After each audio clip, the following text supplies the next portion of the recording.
Olá, irmãos, graça e paz. Espero que estejam todos bem. Estamos aqui na nossa primeira aula de 2022. Se Deus quiser, uma das últimas aulas aqui pelo computador e em breve aulas presenciais, né?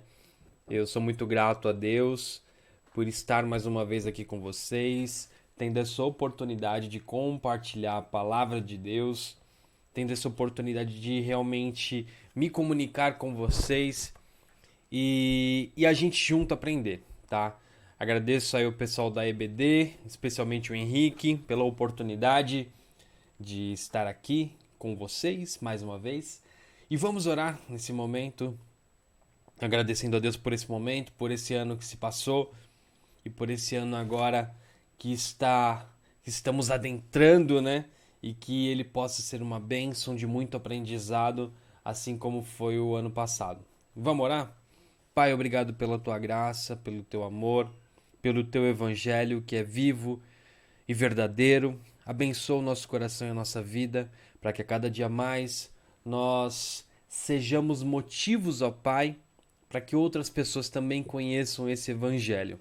Abençoa cada um de nós que está em casa, aqueles que estão no trabalho, aqueles sejam onde for, Pai, que cada um de nós sejamos a cada dia mais usados por Ti como instrumentos nas Tuas mãos. Obrigado pelo ano que se passou, que foi uma bênção e no relacionado a ensino, Pai, continua nos abençoando para que a gente possa aprender a cada dia mais contigo. Abençoa também, eu te peço, esse ano que está entrando, que a gente possa aprender ainda mais, ó Pai, e assim os fundamentos, ó Pai, do nosso caráter cristão, ele possa estar enraizado na tua palavra, enraizado no teu evangelho, enraizado no Cristo de Nazaré. E dessa forma, Pai, os nossos frutos, eles possam permanecer em ti. Obrigado por tudo, Senhor. Em nome de Jesus é que eu oro. Amém. Amém, meus irmãos. Vamos lá, vamos ler agora Romanos 11. Hoje falaremos um pouco sobre unidade e missão. Romanos 11, Romanos 11, não tem nada a ver com Romanos 11. Romanos 15, meus irmãos. Romanos 15, falaremos um pouco sobre unidade e missão. E aí eu pego para vocês, vamos lá na Bíblia então, em Romanos capítulo 15, do 1 até o 33, tá bom? Vou abrir aqui, dar um play no nosso querido narrador que vai fazer a leitura aqui pra gente, certo? Capítulo 15. Nós que somos fortes devemos ter consideração pelos fracos, e não agradar a nós mesmos. Devemos agradar ao próximo visando ao que é certo, com a edificação deles como alvo. Pois Cristo não viveu para agradar a si mesmo. Como dizem as Escrituras, os insultos dos que te insultam caem sobre mim. Essas coisas foram registradas há muito tempo para nos ensinar, e as Escrituras nos dão paciência e ânimo para mantermos a esperança. Que Deus, aquele que concede paciência e ânimo, os ajude a viver em completa harmonia uns com os outros, como convém aos seguidores de Cristo Jesus. Então todos vocês poderão se unir em uma só voz para louvar e glorificar a Deus, o Pai de nosso Senhor Jesus Cristo. Portanto, aceitem-se uns aos outros como Cristo os aceitou, para que Deus seja glorificado. Lembrem-se de que Cristo veio para servir aos judeus, a fim de mostrar que Deus é fiel às promessas feitas a seus patriarcas, e também para que os gentios glorifiquem a Deus por suas misericórdias. Como dizem as Escrituras, por isso eu te louvarei entre os gentios. Sim, cantarei louvores ao teu nome. E dizem também, alegrem-se com o povo dele, ó gentios. E ainda, louvem o Senhor todos vocês gentios, louvem-no todos os povos. E em outra parte o profeta Isaías disse, virá o herdeiro do trono de Davi, e reinará sobre os gentios. Nele depositarão sua esperança. Que Deus, a fonte de esperança, os encha inteiramente de alegria e paz, em vista da fé que vocês depositam nele, de modo que vocês transbordem de esperança pelo poder do Espírito Santo. Meus irmãos, estou plenamente convencido de que vocês estão cheios de bondade. Conhecem essas coisas tão bem que podem ensiná-las uns aos outros. Ainda assim, atrevi-me a escrever a vocês sobre alguns desses assuntos, certo de que só precisam de um lembrete. Pois, pela graça de Deus, sou um mensageiro da parte de Cristo Jesus a vocês, os gentios. Anuncio-lhes as boas novas, para que se tornem oferta aceitável a Deus, separados pelo Espírito Santo. Tenho motivo, portanto, para me entusiasmar com o que Cristo Jesus tem feito por meio de meu serviço a Deus. E, no entanto, não ouso me vangloriar de nada, exceto do que Cristo fez por meu intermédio, a fim de conduzir os gentios a Deus, por minha mensagem e pelo meu trabalho, convencendo-os pelo poder de sinais e maravilhas e pelo poder do Espírito de Deus. Assim apresentei plenamente as boas novas de Cristo, desde Jerusalém até o Ilírico.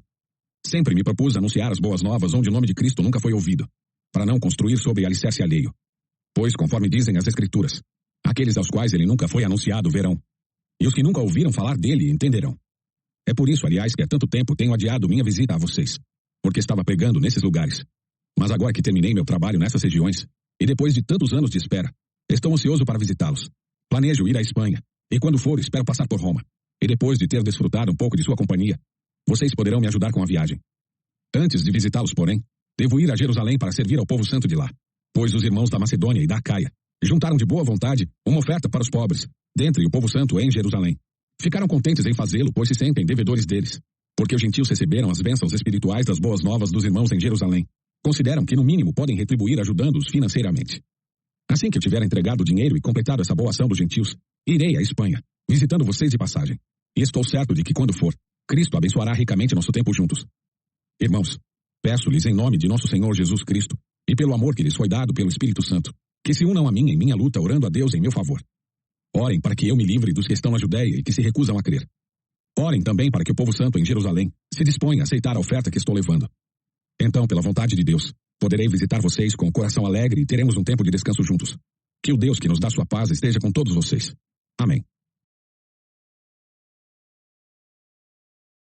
Amém. Deixa eu retomar aqui o áudio. Amém. Então, esse é o capítulo 15 de Romanos. A gente vê aí que Paulo fala sobre bastante coisa, né? E é legal, essa versão aqui que eu estou usando é a nova versão transformadora. É uma versão muito legal porque, eu não sei se vocês perceberam, mas a forma como é lida parece realmente uma carta que está sendo escrita e você está lendo. Ela fica mais contemporânea. Dessa forma, o entendimento fica mais fácil, o entendimento fica melhor. Eu acho muito legal tudo aquilo que você usar de artifício para conseguir entender melhor a Bíblia, isso é válido, desde que isso não, vamos dizer assim, deturpe o seu real significado. Deturpe o seu real significado. Ou tire o real significado daquilo que está sendo falado ali. Por isso eu gosto bastante de pegar algumas versões que são diferentes. Tem a nova versão linguagem de hoje, essa nova versão transformadora. Tem uma outra versão ainda, que é a Bíblia Viva, que é muito parecida com a Mensagem, que na verdade é uma paráfrase, né? Tanto a Bíblia Viva como a Mensagem. Porém, elas nos ajudam. O que é uma paráfrase? Desculpa, devia ter falado.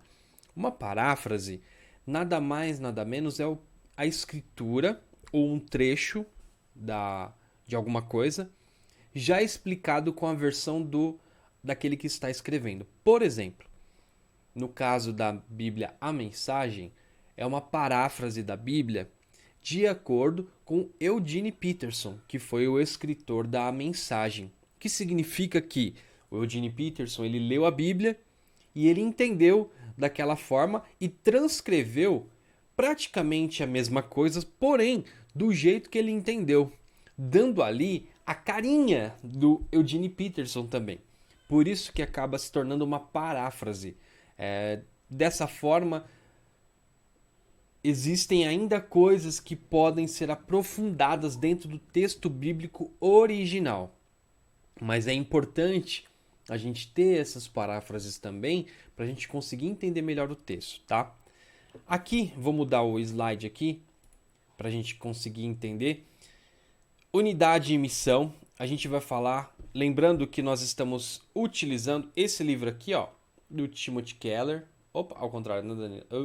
Do Timothy Keller, que é um livro excelente, tá?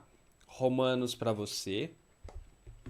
Um livro muito bom, né? Um livro muito bom falando sobre Romanos e que tem ajudado bastante no esclarecimento em relação a esse livro, que é um livro tão denso, complicado, e que Paulo, ao mesmo tempo, ele traz algo muito importante para o chão da igreja. Aliás, é um dos livros mais importantes aí do Novo Testamento, porque ele traz algo, uma clareza em relação à justificação pela fé e também, ao mesmo tempo, a aplicação dessa justificação no relacionamento entre os irmãos, no relacionamento entre a liderança, no relacionamento entre nós.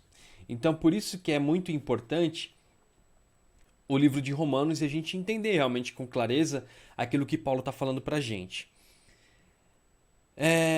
Primeiro, vamos lá. Vamos para frente aqui nos slides. Aqui é uma apresentação que eu sempre faço. Romanos capítulo 15, já lemos, tá lido, beleza. Sem agradar a nós mesmos, que é o primeiro trechinho aí que Paulo fala, né? Que a nossa vida não é simplesmente para viver as nossas regalias e do jeito que a gente quer e viver a vida só, vamos dizer assim, uma vida fofa, né? Uma vida facinho, mas a vida é pra gente viver conforme a edificação do outro também. Isso quer dizer que todas as ferramentas que nós temos de vida, e eu vou passar por algumas delas aqui, elas têm que favorecer ao reino. Isso significa que eu não vivo para mim mesmo, mas eu vivo para o reino. O reino em si é o alvo mais importante, é o algo mais importante que eu tenho na minha caminhada de vida. Nas finanças, o dinheiro ele deve ser em favor do reino. Aquilo que gira em torno da minha economia, a minha economia deve ser senhoreada por Cristo também. Não pelas minhas necessidades. As minhas necessidades estão debaixo da autoridade do Cristo. Liderança da igreja.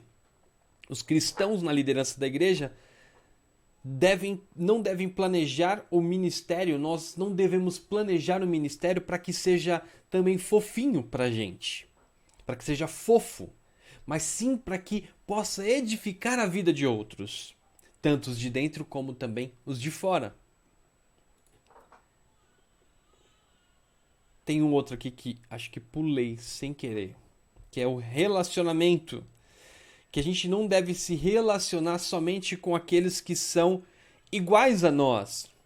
Mas isso se baseia também com aqueles que são diferentes de nós, que é uma das complicações que nós temos na nossa vida, é nos relacionarmos com aqueles que são totalmente diferentes da gente.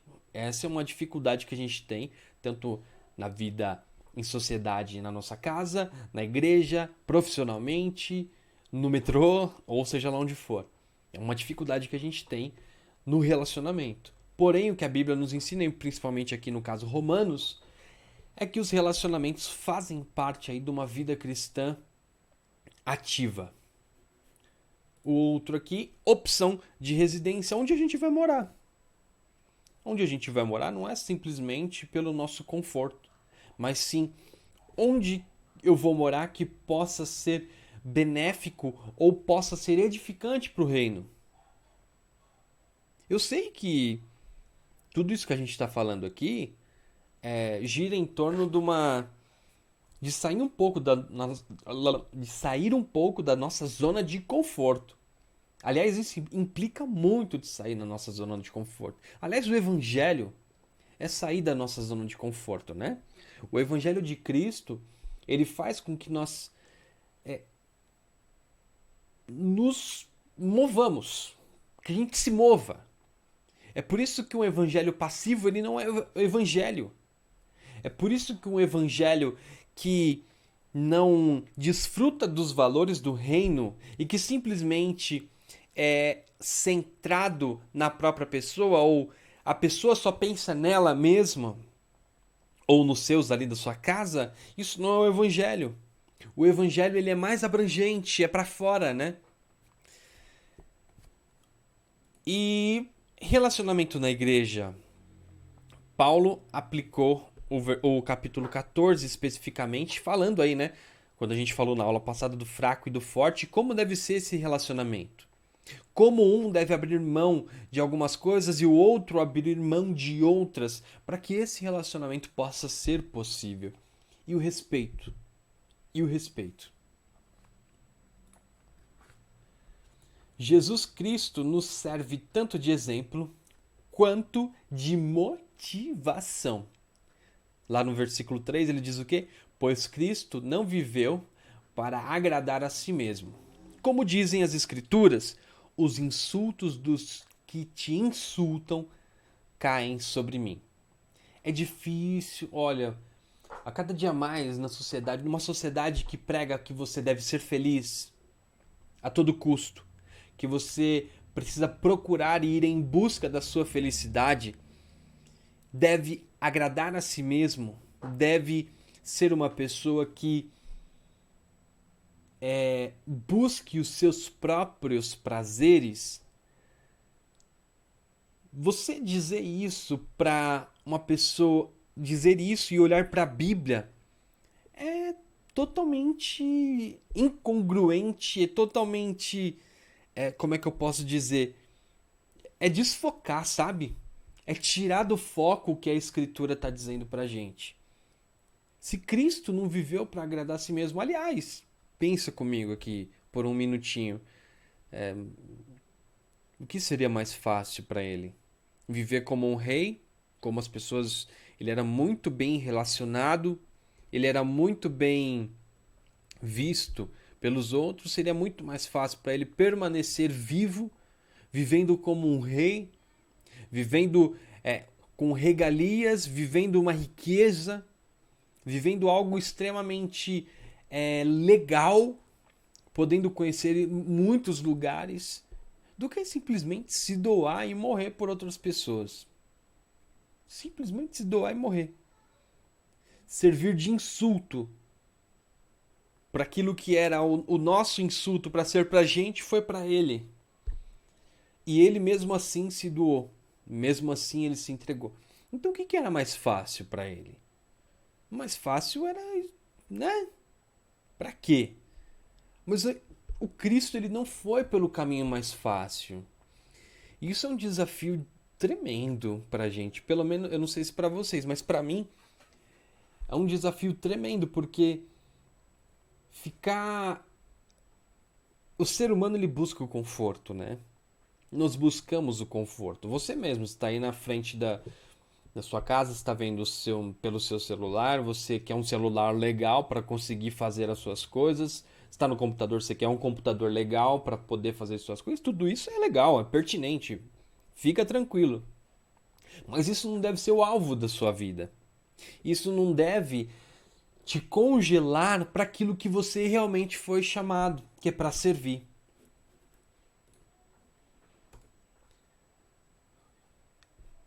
Lá no versículo tem um trecho aí muito famoso, né? Eu trouxe em outra linguagem, em Romanos 15, 4 aqui, mas esse trecho bíblico é muito famoso, muito falado, já é muito conhecido. Diz assim: essas coisas foram registradas há muito tempo para nos ensinar, e as Escrituras nos dão paciência e ânimo para mantermos a esperança.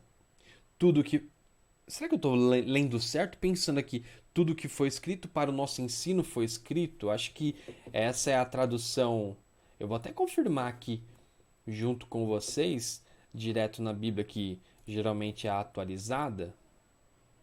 Aqui, vamos ver. Olha, isso mesmo.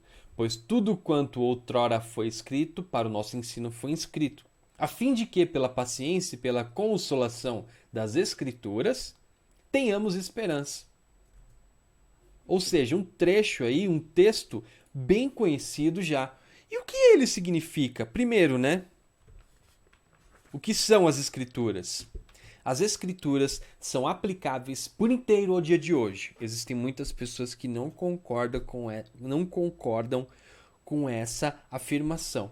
Mas tudo aquilo que foi escrito no passado, o Antigo Testamento no caso, onde existem algumas controvérsias aí, muitos autores dizendo que o Antigo Testamento ele ficou lá no passado, porém, o Antigo Testamento ele aponta para o Cristo.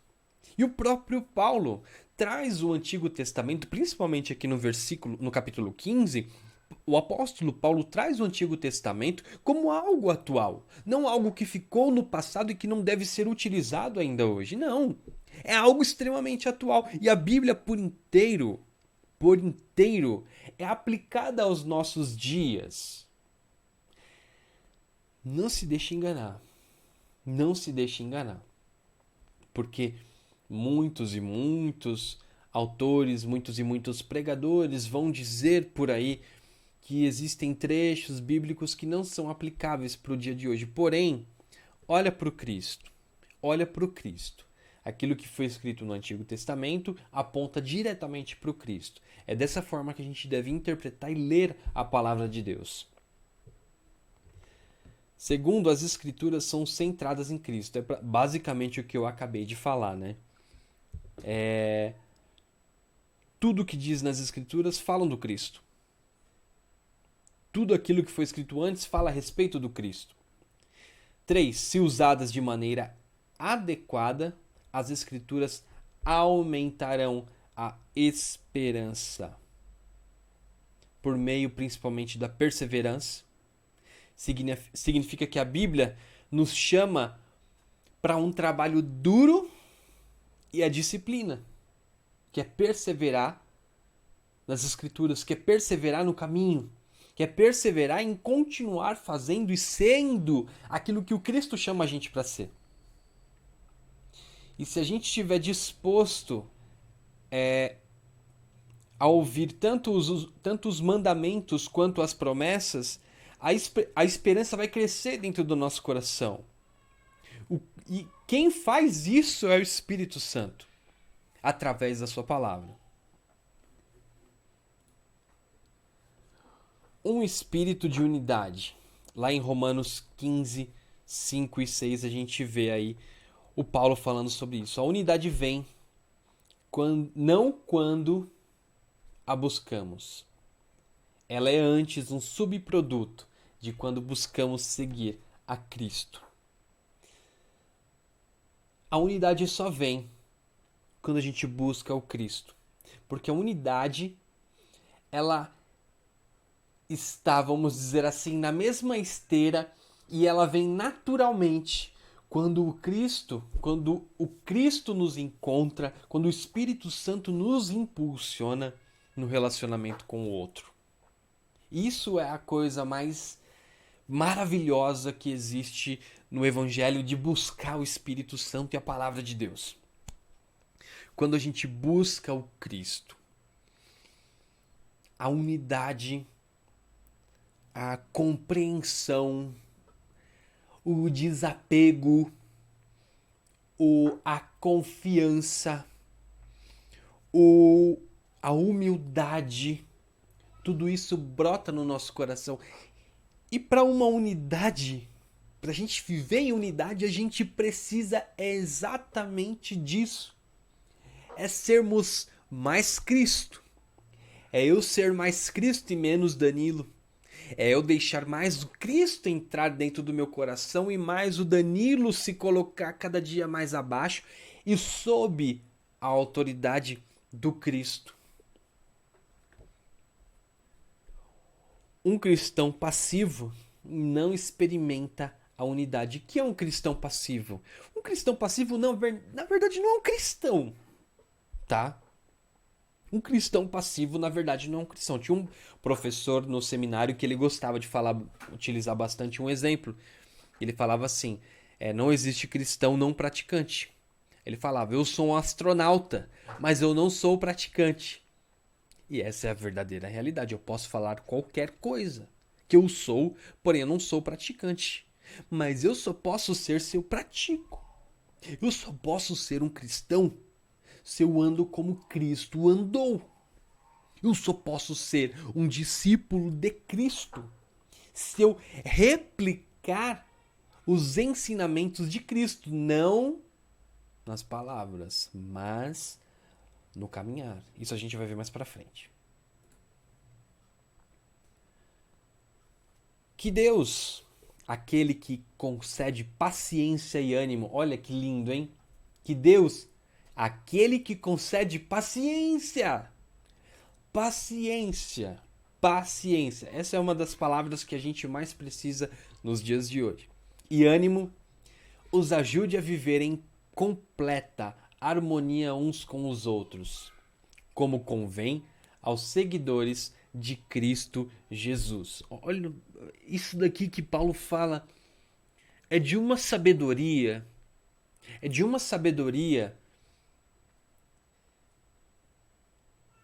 que Deus, aquele que concede paciência e ânimo, os ajude a viver em completa harmonia uns com os outros, como convém aos seguidores de Cristo Jesus.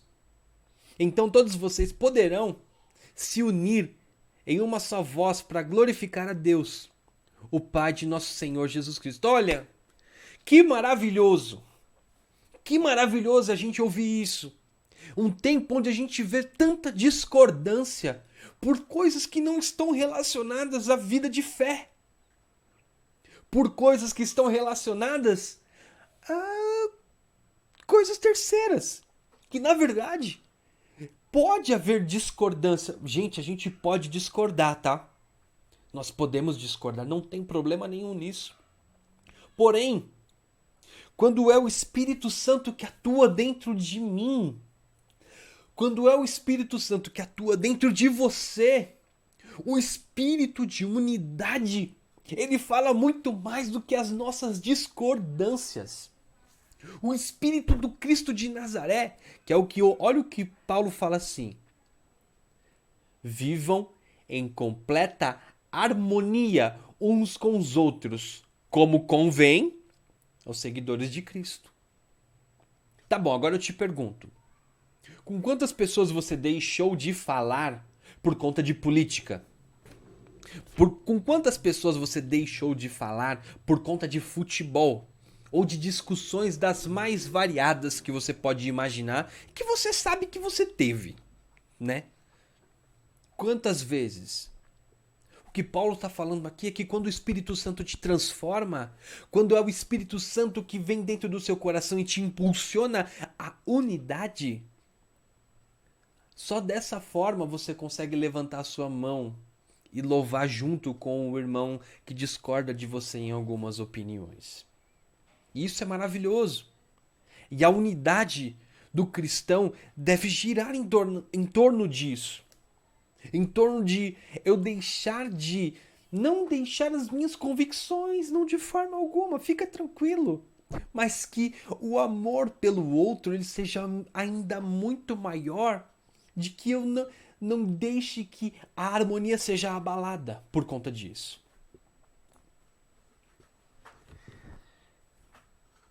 E o que Paulo fala também pra gente é sobre a questão do moralismo, né? Fazer por merecer. Lá desde o capítulo 1 aqui de Romanos a gente está falando sobre justificação pela fé, que tudo é pela fé. Então fazer por merecer, eu faço algo para merecer algo, isso não existe. Olha o que Paulo fala aqui no versículo 7.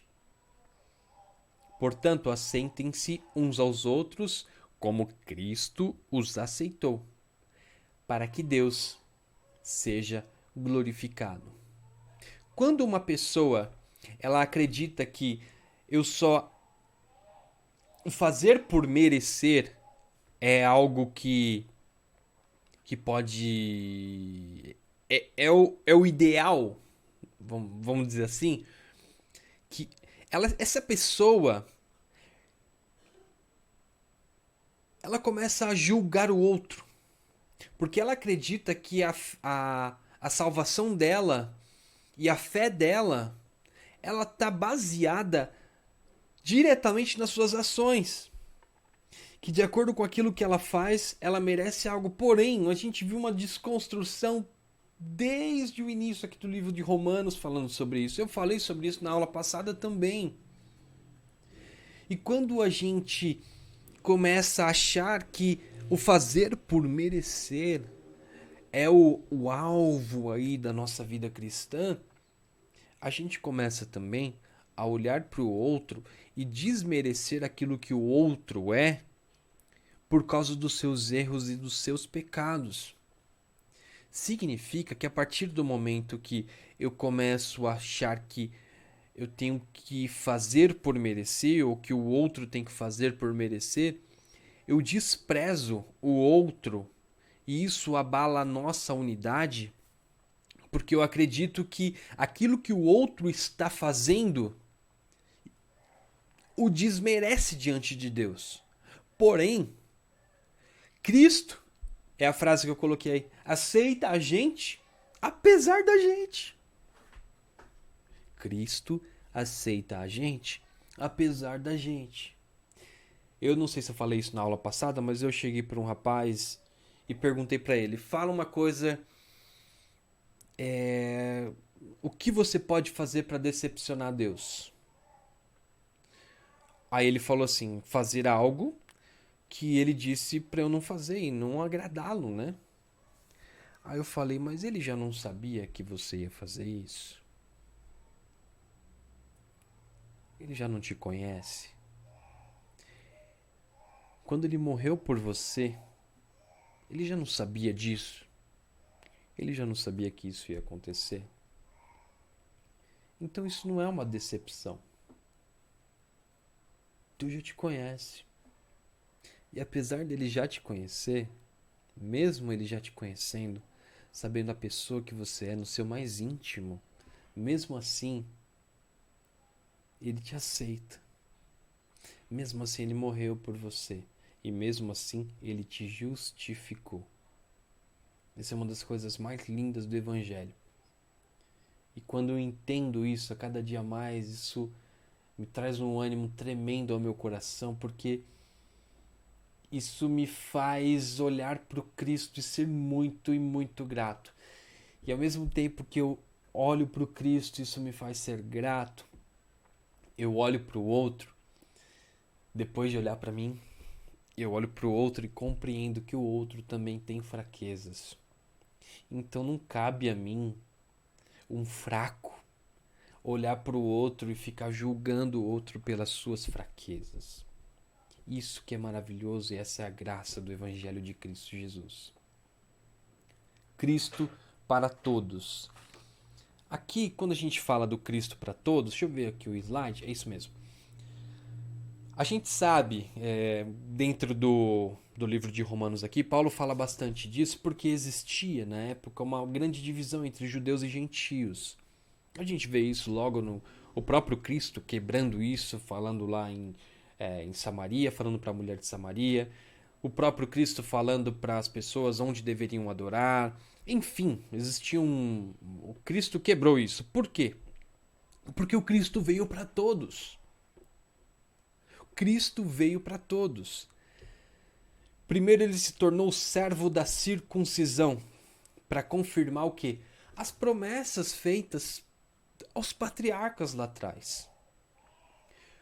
Cristo ele veio através do povo judeu. Mas isso nunca se limitou ao povo judeu.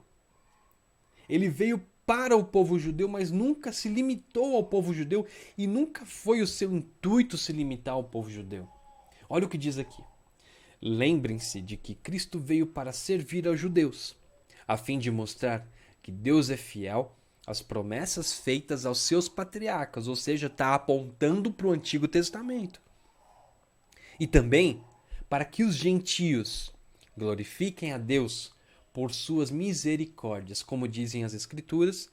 Por isso eu te louvarei entre os gentios. Sim, cantarei louvores ao teu nome. Deixa eu tomar uma água aqui. Desculpem, gente.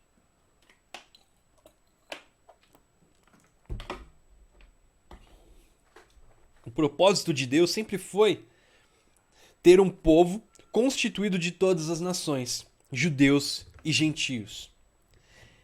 E Paulo mostra isso nas citações que ele faz do Antigo Testamento. Primeiro, o nome de Deus deve ser louvado entre os gentios por seu povo. Os gentios, que é o versículo 9, né? O versículo 9. Tá aqui, versículo 9. Opa, eu mudei aqui a Bíblia, vou mudar de novo a Bíblia. Versículo 9, vou colocar aqui uma outra. Versículo 9. Aqui. Vocês que não são judeus, alegrem-se com o povo escolhido. Depois, os gentios devem ser convidados a louvar juntamente com o seu povo. É o versículo 10. Opa, eu li errado aqui, né? Eu li o 10 antes do 9, né? O 9 diz assim: e para fazer com que os não-judeus louvassem a Deus pela sua bondade, como dizem as Escrituras Sagradas. Por isso eu te louvarei entre os que não são judeus e cantarei louvores a ti. Elas dizem também: vocês que não são judeus, alegrem-se com o povo escolhido. Depois tem uma outra citação. De modo que todos os povos, judeus e gentios, louvarão ao Senhor. E tudo isso será realizado pela raiz de Jessé. O grande legislador que virá da linhagem de Davi, filho de Jessé. Quando as nações se colocarem debaixo do seu governo e nele encontrarem a esperança. O plano de Deus sempre foi que todas as nações proclamassem o Cristo de Nazaré. Que todas as nações se derramassem diante do Cristo de Nazaré. Sempre foi o propósito do Cristo de Nazaré. Sempre foi o propósito de Deus. Um Cristo para todos. Um Cristo que abrange todos. Um Cristo que é para todos. Pois Cristo que nos trouxe... vou ler o de antes aqui, que eu tinha na minha cabeça que ia ler antes. Cristo veio a fim de que Deus acolhesse tanto judeus quanto gentios. E com isso, o Evangelho é capaz de derrubar a parede de separação entre eles. Efésios 2,14 diz assim: pois foi Cristo quem nos trouxe a paz, tornando os judeus e os não-judeus um só povo, por meio do sacrifício do seu corpo. Ele derrubou o muro de inimizade que separava os judeus dos não-judeus.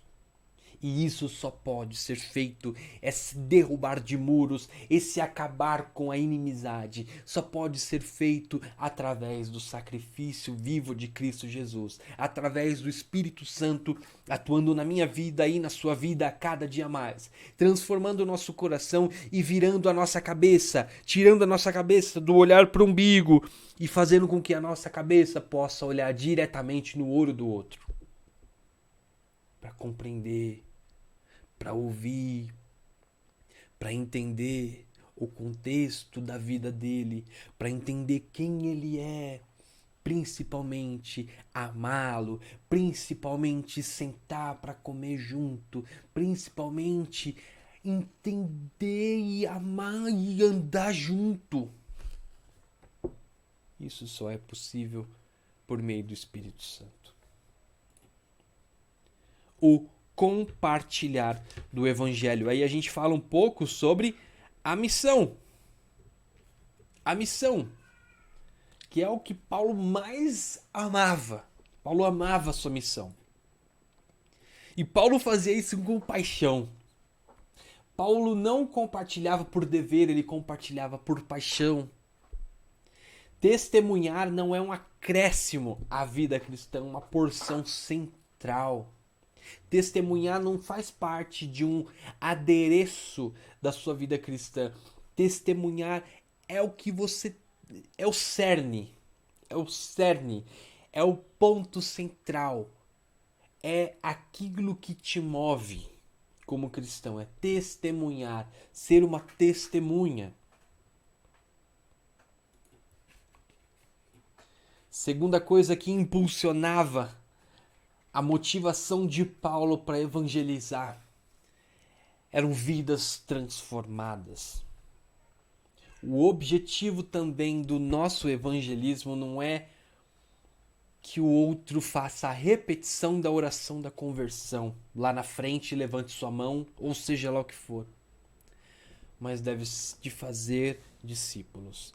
Deve ser de fazermos discípulos de Cristo. Esse deve ser o nosso objetivo. Vidas transformadas pelo Evangelho. Discípulos de Cristo Jesus. Outra coisa que motivava muito Paulo era o resultado do trabalho. O que mais empolgava era o povo que passaria da morte para a vida por meio do seu ministério. Isso é o que mais empolgava e que tirava Paulo do seu centro de conforto. O que Paulo ficava maluco era saber que através da sua vida, do seu ministério, as pessoas sairiam da morte para a vida. Passariam da morte para a vida. Isso era o que movia mais Paulo. Isso era o que ardia no coração de Paulo. As pessoas vão viver por causa do meu ministério, daquilo que é feito através de mim. E esse deve ser o seu intuito. As pessoas passarem da morte para a vida por causa do seu ministério e por causa do impulsionar que o Espírito Santo está fazendo através de você. Olha que maravilha. Esse era o motivo e o objetivo de Paulo. Quais eram os meios aí que Paulo utilizava para fazer isso?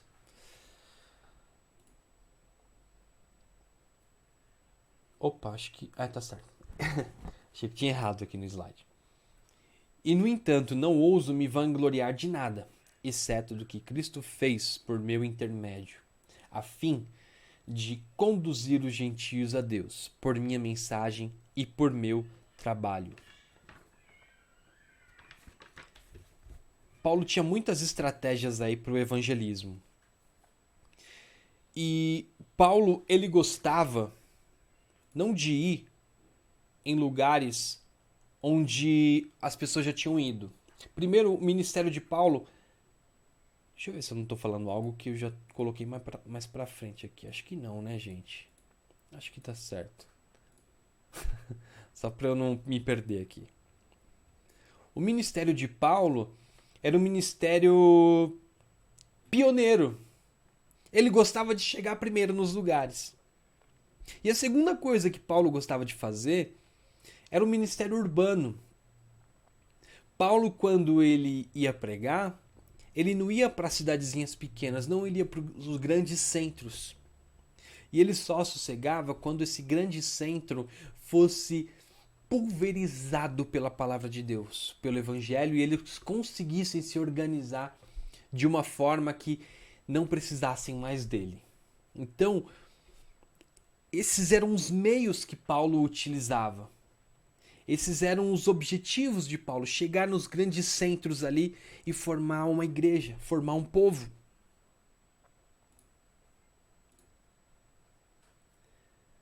Paulo via o evangelho como algo encarnacional. O que seria o evangelho como algo encarnacional? Algo que está cravado. Algo que é inseparável. Algo que é indedutível de você. Algo que faz parte de você. O evangelismo de Paulo, ele tinha a ver com o seu caminhar. O evangelismo de Paulo, ele tinha a ver exatamente com aquilo que ele era. Incorporar o evangelho em nossas atitudes e relacionamentos. A nossa vida tem que ter a ver com o evangelho, né? Assim como a de Paulo tinha. Palavra e ação. E como diz o São Francisco de Assis, se eu não me engano, pregue o evangelho e, se necessário, use palavras. Eu coloquei um trecho aqui que não está aparecendo, mas eu vou tirar o meu rostinho aqui para vocês verem, só rapidinho. Temos de desafiar as pessoas a olharem para nós em maior profundidade e verem como é uma vida reordenada pelo Evangelho. Esse é um desafio. Você pode fazer isso? Falar para a pessoa, olhar para você com uma profundidade e ver em você como é a sua vida reordenada pelo Evangelho? Será que a gente pode fazer isso? Se a gente não pode hoje, é hora de mudar então. Porque amanhã a gente pode poder. A gente pode poder amanhã. Então é hora de mudar. Então é hora de mudar o nosso modo de ver o Evangelho. É hora de deixar o Espírito Santo trabalhar dentro do nosso coração. Palavra e ação. Eu coloquei aqui de novo, tá vendo? Vou falar de novo. Temos de desafiar as pessoas a olharem para nós em maior profundidade e verem como é uma vida reordenada pelo Evangelho. Estratégia pioneira. Antes de visitá-los, porém, devo ir a Jerusalém para servir ao povo santo de lá, pois os irmãos da Macedônia e da Acaia juntaram de boa vontade uma oferta para os pobres dentre o povo santo de Jerusalém. Ficaram contentes em fazê-lo, pois se sentem devedores deles, porque os gentios receberam as bênçãos espirituais das boas novas dos irmãos em Jerusalém. Consideram que, no mínimo, podem retribuir ajudando-os financeiramente. Assim que eu tiver entregado o dinheiro e completado essa boa ação dos gentios, irei à Espanha, visitando vocês de passagem. E estou certo de que, quando for, Cristo abençoará ricamente o nosso tempo juntos. Paulo está falando aqui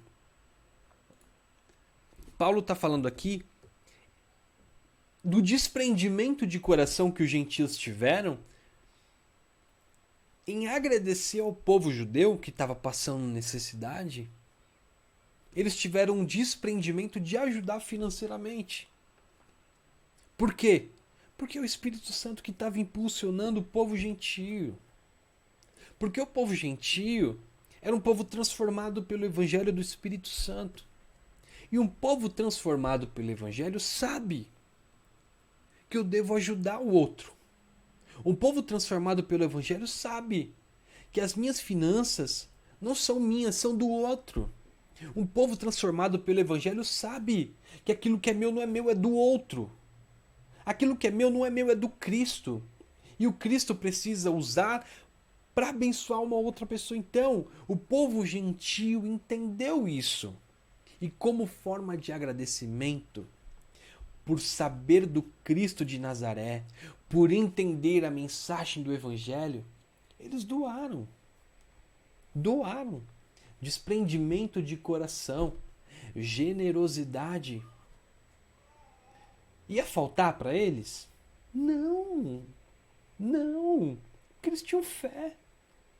Eles tinham fé. O Espírito Santo supre. O Espírito Santo supre. Deus supre as nossas necessidades. E essa contribuição para os pobres deve ser algo que deve fazer parte do nosso cotidiano, deve fazer parte da nossa vida. É o que Paulo está falando para a gente no capítulo 15. E Paulo aí nos últimos versículos, ele pede pro povo ajudar em oração, lutando em oração. Irmãos, peço-lhes em nome de nosso Senhor Jesus Cristo e pelo amor que lhes foi dado pelo Espírito Santo, que se unam a mim em minha luta, orando a Deus em meu favor. Orem para que eu me livre dos que estão na Judéia e que se recusam a crer. Orem também para que o povo santo em Jerusalém se disponha a aceitar a oferta que eu estou levando. Paulo conclama o povo a fazer a oração juntos. A oração que te coloca na mesma missão do outro. A oração que te coloca imediatamente no mesmo lugar que o outro. A oração que te coloca também na frente de batalha. A oração que te transporta. Uma oração que te transporta para o sofrimento alheio. É por isso que é tão importante a gente orar junto.